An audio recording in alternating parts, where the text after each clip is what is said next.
Add it up. Salut, je m'appelle Salomé, j'ai 21 ans, je viens de Poitiers. Je suis à la résidence Kennedy. Donc au début, comme tout le monde, je me disais oui, c'est juste une grippe, on en fait des tas, etc.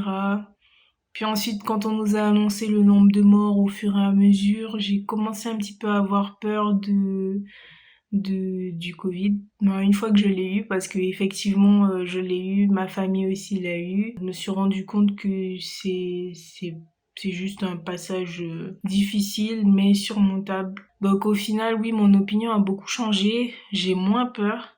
Même si j'étais KO, j'ai su le combattre, puisque aujourd'hui je peux témoigner. L'impact que la crise a eu sur ma vie, je ne l'ai pas ressenti non plus parce que j'étais chez papa, maman, j'étais nourrie, logée, blanchie. En plus, j'étais en Guyane. Par contre, durant ce confinement, effectivement, j'ai pu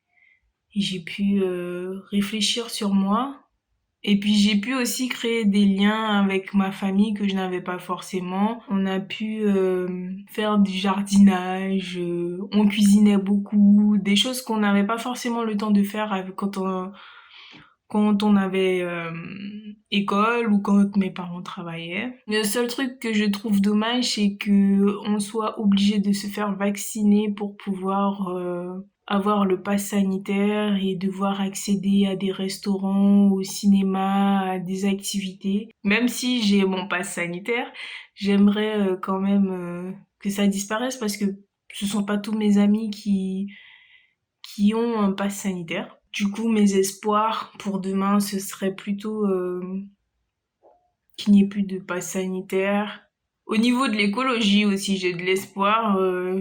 Je pense, puisque comme là je suis à l'université, je vois que mon université est plus axée sur l'écologie, etc.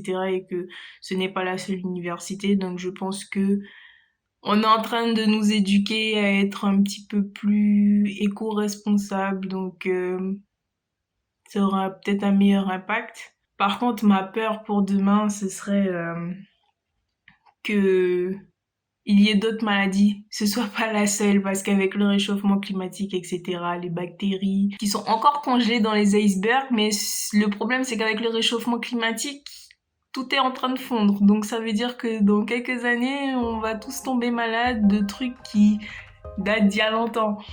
Et ça me fait peur un petit peu parce que, bon, là, on a le Covid, mais qu'est-ce qu'on aura demain? On ne sait pas. Voilà, c'est tout. Au revoir et puis à plus.